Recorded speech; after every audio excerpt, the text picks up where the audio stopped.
So the joiner is that tool that you get when you're starting to level up your woodworking. And here's the thing, the joiner has a variety of uses. Its primary function is going to be to square and flatten wood. So it's gonna take something that is not flat, not square, like this board here, and it's going to flatten and square it so that you can then get it ready for whatever you're gonna use it for. I also might use a joiner if I've got a piece of reclaimed wood like this that I want to clean up. So this piece is badly weathered. If I want to clean it up and make it look nice so I can use it in a piece of furniture or something like that, I can run this through the joiner and get it cleaned up and squared up. Additionally, if I've got two edges that I need glued up seamlessly so that we can't tell that there are two different boards here, I need this to be perfectly flat. The joiner is going to do that for me. Or if I want to run a board on the table saw, but it's got a rough sawn edge or it's got some curve to it or something, I need to joint one edge so that I can run that along the fence and get a good straight cut on my table saw. So the joiner's got a ton of practical uses. It's also dangerous. And not only is it going to cut your finger, it can rip your fingers right off. So we're gonna talk about the safety and then the usage of the joiner in this video. So before we get into the use of the joiner, let's talk about the parts of the joiner. So the basics are, you have an in-feed table that is slightly lower than the out-feed table, and in between you have a cutter head. The cutter head has blades in it that rotate and are at the same height as the out-feed table. So as the board comes in on the in-feed table at a slightly lower height, it catches the blade and then comes out flush on the out-feed table.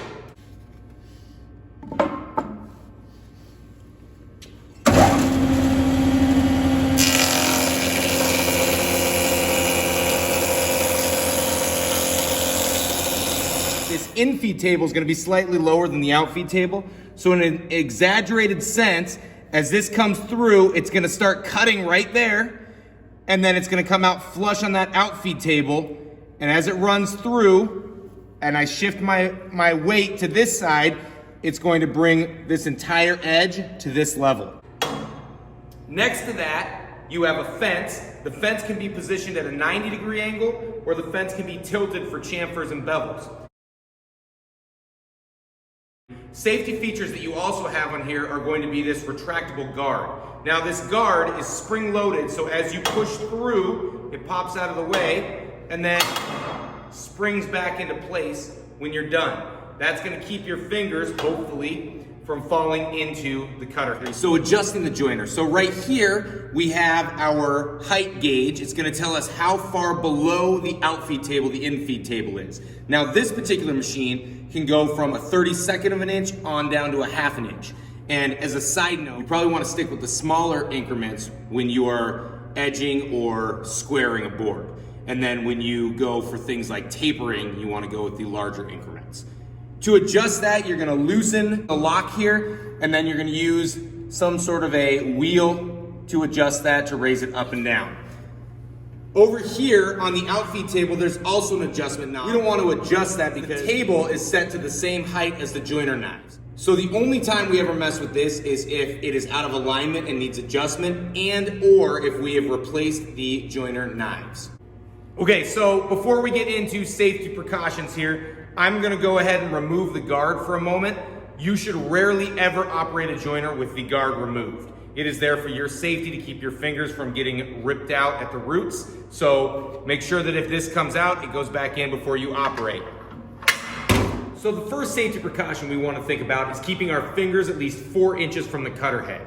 That means that if I am going to face joint this board, if I'm going to flatten the face of it, I need to use something like a push block and a push stick to keep my fingers away from that cutter head. If I'm just holding it down with my fingers and this board kicks out, there's a good chance that my hand is going to go into that cutter head. Or if I'm finishing my cut and it slips through and I'm just pushing with my fingers, there's a good chance that my fingers are going to go into that cutter head again. If I am edge joining, I want to make sure that my fingers are not dangling down, my thumb's not dropped back behind as I'm running through this. So we want to use proper safety equipment to make sure that our fingers are 4 inches from the blade at all times. Another thing we want to consider is the grain direction. you always joint with the grain. Whether you're edge joining or face joining, you're always gonna run in the direction of the grain. The reason is, if I try to go across the grain, my cutter head can catch into the grain of the board, and that can become a problem. It can cause it to flip, etc. We also never want to joint end grain. This is a bad thing. Same reason, it can catch in there and it can throw your board out, causing kickback, causing your fingers to fall into the cutter head, and we don't want that. Another thing we want to consider is the minimum sizes that should be jointed. You're going to want to consult your manual on this, but for this particular machine, your minimum length is going to be 10 inches, and that way you have good coverage from the outfeed table and the infeed table, and your minimum thickness is going to be no less than 1/2 inch. Another important thing to consider is body position. Now, I want to make sure that I am somewhere just barely behind the cutter head, and I want to make sure that I am flat-footed, that I'm not off balance. So your pressure is important here. I want to make sure that I have equal pressure on the back and the front of the board. And as I run through, I'm going to favor my backhand on the infeed table. And then as I get to the outfeed table, I'm going to switch and I'm going to favor my front hand and just lighten up on the backhand a little bit as we run through. And that's going to keep my board straight. And then if I'm edge joining, once I have a flat face, it's going to be important to hold it to the fence as we're going through as well. So I might use my push stick and my push block here to keep it. So I still need to make sure that I'm keeping that pressure down and forward as we're running through on that board. All right, so I've got this piece of reclaimed wood that I need to flatten out and square out so that I can use it in projects.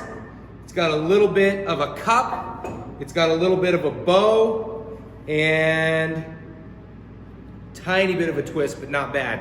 So we're going to start out by face planing this, getting the face flattened, and then we use that flat face to reference onto our fence.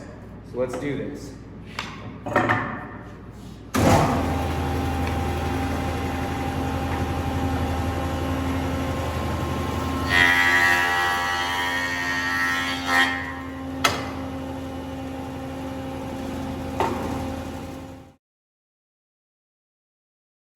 So we got this one side nice and cleaned up. It revealed this beautiful one underneath. Now I need to get one edge straightened out so that I can run it on a table saw. So what we're gonna do is we're gonna use this side to reference against my fence. First, I'm gonna double check that my fence is actually at 90 degrees, which it is. So we'll run the side that we just jointed on the fence like this, and we're gonna clean this up. Here we go.